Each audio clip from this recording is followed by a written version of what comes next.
You are watching Live OK Television. Life OK समाचारको साथमा Balwatika school Pepsicola learning made simple Jiva life to your style wellness mall natural way to improve your health. नमस्कार, Life OK समाचारमा स्वागत छ। सुरुमा मुख्य समाचार। थप 156 जनामा कोरोना पुष्टि। नेकपाको खनाल नेपाल समूहले पार्टीभित्रै सङ्घर्ष गर्ने निष्कर्ष। ओली सरकारसँग सत्ता साझेदारी गरेर सँगै सती जान नसकिने।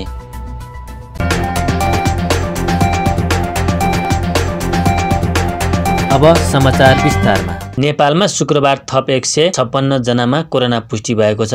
यो सँगै नेपालमा कोरोना संक्रमितको संख्या 2,76,665 पुगेको छ। त्यस्तै नेपालमा थप 4 जनाको कोरोनाका कारण मृत्यु भएको छ भने हालसम्म 3,024 जनाको कोरोनाका कारण मृत्यु भएको स्वास्थ्य मन्त्रालयले जनाएको छ। त्यस्तै थप 70 जना निको हुँदा हालसम्म 2,72,342 जना निको भएको स्वास्थ्य मन्त्रालयले जनाएको छ। हाल नेपालमा 1,279 जना आइसोलेसनमा र 52 जना क्वारेन्टाइनमा छन्। त्यस्तै 22,56,300 PCR गरिएको छ। नेकपाको खनाल नेपाल समूहले पार्टीभित्रै सङ्घर्ष गर्ने निष्कर्ष निकालेको छ। शुक्रबार काठमाडौँमा बसेको सो समूहको उपलब्ध केन्द्रीय सदस्यहरूको बैठकले पार्टीभित्रै रहेर सङ्घर्ष गर्ने निर्णय गरेको नेता रघुजी पन्तले जानकारी दिनुभयो। पार्टीलाई बलियो बनाउन, विधि पद्धति अनुसार चलाउन र पार्टीलाई गतिशील बनाउन पार्टीभित्रै रहेर सङ्घर्ष गर्ने नीति अनुसार संसदीय दलको बैठकमा भाग लिएर आफ्ना कुरा राख्ने निष्कर्ष बैठकले निकालेको उहाँले बताउनुभयो। उहाँले आफ्ना फरक विचारहरू पार्टी बैठकमा राखिने पनि जानकारी दिनुभयो। धेरै टाढा टाढाको उपत्यका बाहिर धेरै टाढाको केन्द्रीय सदस्यहरूलाई हामीले बोलाएनौँ। किन भन्दाखेरि उहाँहरू अस्ति भर्खर 4-5 को भेलामा आएर जानुभएको थियो। त्यसरी भ्यालीमा उपलब्ध केन्द्रीय सदस्यहरू झन्डै पुग्न 60 जना जति मैले ठ्याक्कै त गरेँ, तर 60 जना जति उपस्थित हुनुहुन्थ्यो र त्यो छलफल हामीले त्यसलाई निरन्तरता दिने पनि विचार गरेका छौँ। र त्यसपछि संसदीय दलको बैठकको बारेमा छलफल भयो र सांसद साथीहरू आजको संसदीय दलको बैठकमा जानुहुन्छ, त्यहाँ आफ्नो कुराहरू राख्नुहुन्छ। र हामीले यो किन निर्णय गऱ्यौँ भन्दाखेरि हामी नेकपा एमाले भित्र बसेर पार्टीलाई बलियो बनाउनको लागि, पार्टीलाई शुद्ध बनाउनको लागि, पार्टीलाई गतिशील र क्रियाशील बनाउनको लागि र पार्टीलाई विधि र पद्धतिमा चलाउनको लागि पार्टीभित्रै रहेर सङ्घर्ष गर्ने हाम्रो नीति अनुसार संसदीय दलको बैठकमा भाग लिएर आफ्ना कुराहरू राख्ने भन्ने हामीले एउटा निर्णय गरेका छौँ। साथीहरू दलको बैठकमा जानुहुन्छ। त्यस्तै एमाले वरिष्ठ नेता झलनाथ खनालले संसदीय दल बैठक बालाटार बाहिर राख्नुपर्ने माग आफ्नो रहेको र त्यही माग लिएर आफू संसदीय दलको बैठकमा सहभागी हुने बताउनुभयो। नेकपा एमालेको संसदीय दल यही हो। हामी आफ्नो संसदीय दलको बैठकमा जान्छौँ। यसभन्दा अगाडि बालुवाटारमा जाँदैनौँ, पार्टी कार्यालयमै राख्नु पर्यो भन्ने अडानमा हुनुहुन्थ्यो। अडानबाट किन हट्नु? हामीले पार्टीको बैठक जहिले पनि पार्टीका कार्यालयमा हुनुपर्छ भनेका छौँ। संसदीय दलको बैठक पनि संसदीय दलको अफिस छ। संसदीय दलको अफिसमा कार्यालयमा राख्नु राम्रो हुन्छ। म त्यही भन्नलाई गइरहेको छु। त्यस्तै बैठकले सर्वोच्च अदालतले 2075 जेठ 2 मा फर्किएको हुँदा पार्टी त्यहीँबाट सुरु हुनुपर्छ भनेर केन्द्रीय कमिटीका सदस्यहरूले बैठकको माग गर्ने निर्णय गरेको छ। ओली सरकारसँग सत्ता साझेदारी गरेर सँगै सती जान नसकिने बताउनु भएको छ। ओली सरकारले अहिले पनि संसद असफल पार्ने खेलमा नै लागिरहेको आरोप लगाउँदै यादवले संविधान विरोधी, लोकतन्त्र र संघीयता विरोधी ओली सरकारसँग सत्ता साझेदारी गरेर सँगै सती जान नसकिने बताउनु भएको हो। शुक्रबार प्रेस मञ्च नेपालले बुटोलमा आयोजना गरेको पत्रकार सम्मेलनमा बोल्दै पूर्व उपप्रधानमन्त्री समेत रहेका यादवले मुलुकमा अहिले देखिएको सम्पूर्ण घटनाक्रमको जिम्मेवारी ओली सरकार रहेको जानकारी दिँदै सरकार पूर्ण रूपमा असफल भइसकेको बताउनुभयो। यादवले प्रधानमन्त्रीको वा सरकारको ध्यान मुलुकको आर्थिक समृद्धि, राष्ट्रिय समस्याको समाधानतर्फ नभई संघीयता, धर्मनिरपेक्षतालाई सिद्धाउने खेलमा रहेको भन्दै प्रधानमन्त्री ओलीले मुलुकमा अधिनायकवाद लाद्न खोजेको जिकिर गर्नुभयो। यादवले अब ओली सरकारलाई विस्थापित गरेर प्रतिगमनको विरुद्ध र लोकतन्त्रको पक्षमा रहेको दलहरू मिलेर नयाँ सरकार गठन गर्न पर्नेमा जोड दिनुभयो। सरासर संवैधानिक निकायहरूलाई चाहिँ के छ भन्दाखेरि कब्जा गर्ने रणनीति अन्तर्गत उहाँ जानुभयो। अध्यादेशबाट मुलुक शासन चलाउने, स्वेच्छाचारितातर्फ जानुभयो। त्यसले गर्दाखेरि अहिले चाहिँ के हो भनेदेखि मुलुकको सबभन्दा ठुलो समस्या नै भनेको के हो भने प्रधानमन्त्रीजीको स्वेच्छाचारी र निरङ्कुश प्रवृत्ति र सङ्घीयता विरोधी, लोकतन्त्र विरोधी गतिविधि र चाहिँ के तिनी गतिविधिलाई अगाडि बढाउने क्रममा पछिल्लो क्रममा चाहिँ के गरे भने उहाँले असंवैधानिक तरिकाले चाहिँ के भन्दाखेरि संसदको विघटन, त्यो विघटनलाई हाम्रो पार्टीले यो असंवैधानिक हो, यो अलोकतान्त्रिक र यो प्रतिगमनकारी कार्य हो, यसको लागि चाहिँ के छ अन्त्य गर्नुपर्छ भनेर हामीले चाहिँ के छ भन्दाखेरि पार्टीले निर्णय गर्यो र सडक आन्दोलन गर्यौँ र विभिन्न किसिमका चाहिँ के छ भन्दाखेरि आन्दोलनहरू, बौद्धिक जगतका आन्दोलन, पत्रकारहरू, नागरिक समाज लगायतका सबै क्षेत्रका मानिसहरूको सहयोगमा त्यो अगाडि बढ्यो र अन्ततोगत्वा चाहिँ के भन्दाखेरि सम्मानित सर्वोच्च अदालतले निर्णयबाट संसद पुनर्स्थापित भयो। भर्खरै मात्र चाहिँ के छ भने राष्ट्रपतिज्यूले सर्वदलीय बैठक बोलाउनु भएको थियो, त्यसमा हामी पनि म पनि त्यहाँ गएको थिएँ। सर्वदलीय बैठकमा प्रधानमन्त्रीले स्पष्ट रूपले यो अभिव्यक्ति दिनुभयो कि यो संसदको काम छैन, यो संसदले के गर्दो रहेछ हेरौँ त, यो संस्था संसदलाई केही गर्न सक्दैन। हिजो संसद विघटन गरेको पनि ठिक थियो, तर अदालतले बुझेन। अब फेरि यो काम नलाग्ने संसद हो, यसलाई चाहिँ के छ भङ्ग गरेर जानुपर्छ भनेर एउटा कार्यकारिणी प्रमुखले विधायिका माथिको प्रहार उहाँले फेरि गर्नु। पहिला संविधानमाथि प्रहार, संसदमाथि प्रहार, त्यसपछि फेरि चाहिँ के छ त्यसलाई प्रहार गर्ने र अहिले संसदलाई सरकारले असफल पार्न भरमुर प्रयास गर्ने र संसदलाई बिजनेसै नदिने, विधेयकहरू नपठाउने, कुनै बिजनेसै नदिए संसदले गर्ने कि एकातर्फ। अर्कोतर्फ के छ भन्दाखेरि राष्ट्रिय सभाको बैठक नबोलाइदिने। यसरी हेर्दाखेरि के छ त भन्दाखेरि अहिलेको संसदलाई पनि उहाँले जसरी पनि समाप्त पार्ने प्रयासमा अहिले लाग्नु भएको छ। हिजो पनि लागेको उदाहरण छ। संविधान संशोधन गरेर त्यसलाई परिमार्जन गरेर त्यसलाई ट्र्याकमा ल्याउने काम पनि गर्न सक्नु भएन। राष्ट्रिय समस्याको हल पनि गर्न सक्नु भएन। मुलुकमा अर्थतन्त्र चौपट भइरहेछ, त्यसलाई सुधार्न सक्नु भएन। र उहाँले सुखी नेपाली र समृद्ध नेपाल भनेर नारा दिएको बेलामा चाहिँ के छ भन्दाखेरि फरेन इन्भेस्टमेन्ट ल्याउने, एफडिआई, डाइरेक्ट फरेन इन्भेस्टमेन्ट ल्याउनका लागि चाहिँ के छ भन्दाखेरि त्यो संस्थालाई पनि आफ्नै प्रधानमन्त्री कार्यालय राख्नुभयो। तर 3 वर्ष बितिसक्दा पनि एउटा पनि लगानीकर्ता, प्रविधि र चाहिँ पुँजीको लगानीकर्ता नेपालमा आउन चाहे। किन चाहेन भन्दाखेरि यहाँको राजनीतिक वातावरण नै लगानी मैत्री हुन सकेन। उल्टो चाहिँ यहाँका पुँजीहरू पलायन भएर गएका छन् भन्दाखेरि मुलुकको अर्थतन्त्र चौपट हुने अनि चाहिँ राष्ट्रिय समस्याको हल नहुने, राजनीतिक अस्थिरतातर्फ मुलुकलाई धकेल्ने र सबै क्षेत्रमा चाहिँ के छ भन्दाखेरि चाहिँ के छ भने प्रधानमन्त्री असफल हुने र त्यो असफलतालाई चाहिँ के छ भन्दाखेरि सङ्घीय लोकतान्त्रिक गणतन्त्रमाथि प्रहार गर्ने जुन प्रवृत्ति देखिएको छ त्यस प्रवृत्तिको हाम्रो पार्टी विरोध गर्दै आइरहेको छ। राजनीतिक आन्दोलनलाई, राष्ट्रिय आन्दोलनहरूलाई क्रिमिनल केसबाट, फौजदारी अभियोग र अपराधबाट समस्या राजनीतिको कहिले पनि समाधान हुँदैन। पञ्चायतकालमा पनि हामीले हेऱ्यौँ, कसैलाई मृत्युदण्ड दिए, मारे पनि। यज्ञ प्रसाद र भीमनारायण, यज्ञबहादुर थापा र भीमनारायणलाई त मारेकै हुन्, सर्वोच्चले फैसले गरेर मारे हो। त्यो मृत्युदण्ड दिँदासम्म त्यो व्यवस्था टिकेन। यतापट्टि काङ्ग्रेस कम्युनिस्टहरूलाई चाहिँ के छ भने जेलमा हुनेर पनि चाहिँ के छ भने निर्दलीयता टिकेन।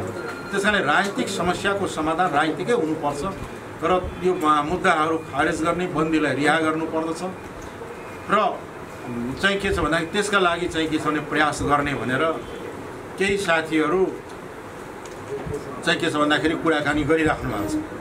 त्यो कुराकानीलाई होइन पार्टीमा दुई धार देखियो, एउटा चाहिँ सरकारको विरुद्धमा, अर्को चाहिँ के छ भन्दाखेरि ओली सरकारमा जान तयार भएको भनेर बढी भ्रम आएको छ। यथार्थता के हो भन्दाखेरि ओली नेतृत्वको सरकारलाई हाम्रो पार्टीको आधिकारिक निर्णय के हो भने यो प्रतिगमनकारीको सरकार हो, यसले सङ्घीय लोकतान्त्रिक गणतन्त्रलाई समाप्त पार्दछ, समावेशितालाई समाप्त पार्दछ, यसलाई बर्खास्त गर्नुपर्छ भन्ने त्यो स्पष्ट पार्टीको लागि। र अहिले भइरहेका कुराकानी मात्रै रेशम चौधरीको रिहाई, मुद्दाहरूको खारेजीका लागि मात्र सीमित छ। त्यसको बदलामा यो मुद्दा खारेज गरौँ, यो चाहिँ के छ र रिहाई गरिदियो भने ओली सरकारमा जाने कि नजाने, ओली सरकारमा जाँदैनन् पार्टी। र चाहिँ के हो भन्दाखेरि त्यो रिहाईको पार्ट अर्को हो। सत्ता साझेदारी भनेको विचार साझा लक्ष्य प्राप्तिका लागि हुन्छ र अब रिहाईलाई सत्तामा लैजाने बाटोको भर्याङको रूपमा उपयोग गर्नु हुँदैन र त्यस किसिमको सरकारले पनि ब्ल्याकमेलिङ गर्नु हुँदैन। किन विगतमा पनि पञ्चायत कालमा पनि 36 सालमा आम माफी दिएर आयो, हामी पनि त्यो आम माफीमा पऱ्यौँ। तर आम माफीमा पाउँदाखेरि हामी त राजावादी भएन। पञ्चायत कालमा पनि हामीमाथि धेरै मुद्दा लागे, केही मुद्दाहरू खारेज गरे, केही मुद्दा हामीले जित्यौँ, केही मुद्दा हारेर जेल पर्यौँ। तर ती मुद्दा खारेज भयो भन्दैमा हामीले त निरङ्कुश व्यवस्थालाई स्वीकार्य होइन। त्यस कारणले राजनीतिक पाटो भनेको वर्तमान सरकारलाई को बहिर्गमन, मुलुकको राजनीतिक समस्याको समाधान हो भनेदेखि राजबन्दी, रिहाई, मुद्दा खारेजी, राजनीतिक चाहिँ केसहरूलाई राजनीतिक रूपले हेर्ने राज्यको अर्को पाटो। यसलाई दुईटालाई एक ठाउँमा जोडेर हेर्नु हुँदैन। र हाम्रा पार्टीमा यो प्रतिगमनकारी शक्ति त्यो पनि चाहिँ के छ भने अब करिब करिब बहुमत गुमाइसकेको, अब औपचारिकता मात्रै बाँकी छ।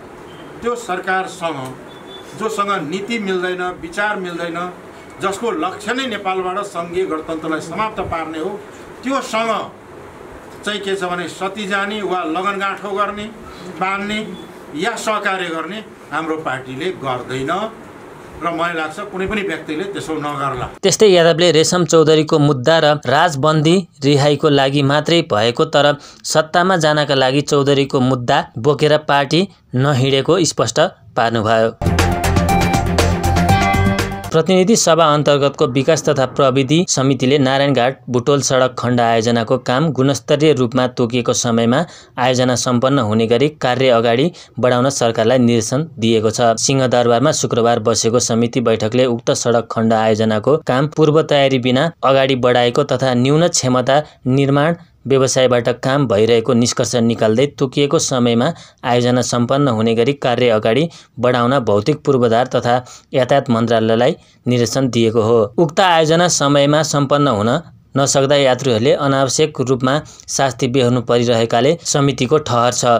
त्यस्तै बैठकले नेपालमा सञ्चालनमा रहेका आयोजनाहरूको होर्डिङ बोर्ड लगायतका डकुमेन्टहरू अङ्ग्रेजी भाषामा हुँदा आम नागरिकले नबुझ्ने भएकाले नेपाली भाषामा लेख्ने व्यवस्था गर्न पनि सरकारलाई निर्देशन दिएको समिति सभापति कल्याणी खड्काले जानकारी दिनुभयो। समितिले समितिमा रहेका सांसद र कर्मचारीले निकट समयमा नारायणघाट बुटोल सडक खण्डको स्थलगत अवलोकन भ्रमण गर्ने निर्णय गरेको उहाँले बताउनुभयो। समितिको आज बसेको बैठकमा नेपाल सरकार भौतिक पूर्वाधार तथा यातायात मन्त्रालय, सडक विभागका महानिर्देशक, आयोजना निर्देशनालयका निर्देशक लगायत सम्बद्ध पदाधिकारीहरूको उपस्थितिमा नारायणघाट बुटोल सडकको हालसम्म कार्य प्रगति र समस्या सम्बन्धमा विस्तृत छलफल भई ल्याएर निर्णय भयो। पूर्व पश्चिम राजमार्ग नेपालको लाइफलाइन भएको र यस राजमार्गबाट ठुलो मात्रामा यात्रुहरू आवत जावत गर्ने भएको हुँदा यस खण्ड अन्तर्गत पर्ने निर्माणाधीन नारायणघाट बुटोल सडक खण्ड आयोजनाको काम पूर्व तयारी बिना अगाडि बढाइएको तथा न्यून क्षमताका निर्माण व्यवसायबाट काम भइरहेकोले आयोजना समयमा सम्पन्न हुन नसक्दा यात्रुहरूले अनावश्यक रूपमा शास्ति बेहोर्नु परिरहेकोले गुणस्तरीय रूपमा तोकिएको समयमा आयोजना सम्पन्न हुने गरी कार्य अगाडि बढाउन समिति नेपाल सरकार भौतिक पूर्वाधार तथा यातायात मन्त्रालयले निर्देशन गर्दछ। नेपालमा सञ्चालन हुने गरेका कतिपय सडक आयोजना तथा अन्य भौतिक पूर्वाधारका आयोजनाहरूको होर्डिङ बोर्ड तथा त्यस्ता आयोजनाहरूको बारेमा लेखिएका डकुमेन्टहरूमा अङ्ग्रेजीमा भाषामा परेको हुनाले पाइएको हुँदा आयोजनाका बारेमा लेखिएका डकुमेन्टहरू आम नागरिकले स्पष्ट बुझ्ने गरी नेपाली भाषामा पनि लेख्ने व्यवस्था गराउन समिति नेपाल सरकार तथा भौतिक पूर्वाधार तथा यातायात मन्त्रालयलाई निर्देशन गर्दछ। नारायणघाट हो यो बुटोल सडक खण्डको समितिका माननीय सदस्य तथा समितिका कर्मचारीहरूले निकट समयमा स्थलगत अवलोकन भ्रमण गर्ने निर्णय गरियो। पूर्वाधार विकास आयोजनाका सम्बन्धमा समितिमा विविध छलफल भए तापनि नीतिगत रूपमा निष्कर्षमा पुग्न नसकिएकोले विकासका उपयुक्त मोडेलका बारेमा पूर्वाधार विज्ञहरूसँग समितिले निकट समयमा कार्यशाला गोष्ठी गर्ने निर्णय गर्यो। त्यस्तै बैठकले विकासका उपयुक्त मोडेलका बारे पूर्वाधार विज्ञहरूसँग समितिले कार्यशाला गोष्ठी आयोजना गर्ने निर्णय गरेको पनि सभापति खड्काले जानकारी दिनुभयो। एमाले नेता झलनाथ खनाल संसदीय दलको बैठकबाट बाहिरिएका छन्। एमाले र माओवादी केन्द्रको एकतालाई बिउताउने सर्वोच्च अदालतको फैसलापछि प्रधानमन्त्री समेत रहेका एमाले अध्यक्ष केपी शर्मा ओलीले बोलाएको संसदीय दलको बैठकमा पहिलो पटक सहभागी भएर नेता खनाल बाहिरिएका छन्। आजै बिहान कलङ्कीमा बसेको नेता खनाल माधव नेपाल पक्षको केन्द्रीय कमिटी बैठकले ओलीले बोलाएको संसदीय दलको बैठकमा सहभागी हुने निर्णय गरे अनुरूप उनी बालाटार पुगेका थिए। बैठकमा खनाल सहभागी भए पनि नेता नेपाल भीम रावल उपस्थित थिएनन्। नेता वामदेव गौतम पनि बैठकमा सहभागी छन्। बैठकमा आफ्नो भनाइ राखेर नेता खनाल बाहिरिएका थिए। उनले पार्टी एकता जोगाउन एमालेलाई 2075 जेठ 2 कै अवस्थामा फर्काउनु पर्ने बताएका छन्। देशभरका मुख्य शहरमा शुक्रबार वायु प्रदूषणको दर वर्षकै उच्च भएको तथ्याङ्कले देखाएको छ। वातावरण विभागका सूचना अधिकारी शङ्कर प्रसाद पौडेलले भने केही दिनदेखि हावा नचलेको र भूमि सुक्खा भएका कारण वायु प्रदूषण बढेको बताउनुभयो। विभागले प्रदूषणको दर दैनिक जसो बढ्दै गएको भन्दै सतर्क रहन स्वास्थ्य मापदण्ड अपनाउन अनुरोध गरेको छ। वातावरण विभागको तथ्याङ्क अनुसार काठमाडौँ, सौराहा, सिमरा लगायतका सहरको वायु प्रदूषण अति हानिकारक स्तरमा पुगेको छ। विभागले नियमित रूपमा वायु प्रदूषणको मापन गर्दै आएको छ। काठमाडौँको मुख्य शहरी क्षेत्र भैँसेपाटी, कीर्तिपुर, भक्तपुर, सौराहा र सिमरामा PM 2.5 माइक्रोनको धुलोको प्रदूषण सबैभन्दा बढी मानव स्वास्थ्यमा हानिकारक बनेको विभागको तथ्याङ्कले देखाएको छ। काठमाडौँको भैँसेपाटी क्षेत्रको वायु बिहिबार राति 9 बजे र शुक्रबार अपराह्न 3 बजे 230 माइक्रोग्राम प्रति मिटर क्युब पुगेको छ। यहाँ PM 2.5 माइक्रोन आकारकै धुलोको प्रदूषण 24 घण्टामा बिहिबार 119 माइक्रोग्राम प्रति मिटर क्युब पुगेको थियो भने शुक्रबार 180 पुगेको तथ्याङ्क छ। यता सौराहामा एक साता अघि वायु प्रदूषण थिएन, तर 24 घण्टाको तथ्याङ्क हेर्दा बिहिबार 91 माइक्रोग्राम प्रति मिटर क्युब थियो भने 81 वृद्धि भएर शुक्रबार भने 267 पुगेको वातावरण विभाग तथ्याङ्कले देखाएको छ। त्यसैगरी नेपालगञ्ज, दाङ, जनकपुर, जुम्ला, रारा समेतमा वायु प्रदूषण बढेको छ। प्रदूषणका कारण बाक्लो तुवालो लाग्दा हवाई सेवा समेत प्रभावित बनेको छ। सुनको मूल्य तोलामा 600 रुपियाँले घटेको छ। अघिल्लो दिन तोलामा 300 रुपियाँले बढेको सुनको भाव पुनः घटेको हो। नेपाल सुनचाँदी व्यवसायी महासङ्घका अनुसार छापाला सुन प्रति तोला 86,300 रुपियाँ र तेजापी सुन 85,850 रुपियाँमा खरिद बिक्री भइरहेको छ। यस दिन चाँदीको भाव भने स्थिर रहेको छ। चाँदी प्रति तोला 1,230 रुपियाँमा खरिद बिक्री भइरहेको छ। नेपाल, नेदरल्यान्ड्स र मलेसिया बीच T20 सिरिज हुने भएको छ। नेपाल क्रिकेट सङ्घको आयोजनामा आगामी वैशाखमा त्रिदेशीय क्रिकेट सिरिज हुन लागेको हो। क्यानले शुक्रबार विज्ञप्ति निकाल्दै नेपाल, नेदरल्यान्ड र मलेसिया सम्मिलित सिरिज वैशाख 4 गतेदेखि 11 सम्म सिरिज हुने जानकारी दिएको हो। सिरिज कीर्तिपुर स्थित त्रिवी क्रिकेट मैदानमा हुनेछ। सिरिज डबल राउन्ड रोबिनका आधारमा सञ्चालन हुनेछ। शीर्ष 2 टोलीले उपाधिका लागि प्रतिस्पर्धा गर्नेछन्। कोरोना महामारीलाई ध्यानमा राख्दै सहभागी हुने सबै टिम बायो बबल्समा रहनेछन् भने सबैको PCR परीक्षण गरिनेछ। नेपालले खेल्ने तय भएको ICC विश्व क्रिकेट लिग 2 कोरोनाका कारण स्थगित भएपछि क्यानले यो प्रतियोगिता आयोजना गर्न लागेको हो।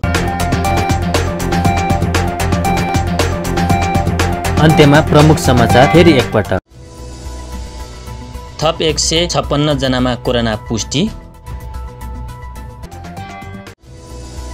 नेकपाको खनाल नेपाल समूहले पार्टीभित्रै सङ्घर्ष गर्ने निष्कर्ष। ओली सरकारसँग सत्ता साझेदारी गरेर सँगै सती जान नसकिने। हस्त अहिलेका लागि लाइफ ओके समाचार यति नै। हेर्दै गर्नुहोला लाइफ ओके टेलिभिजन। नमस्कार।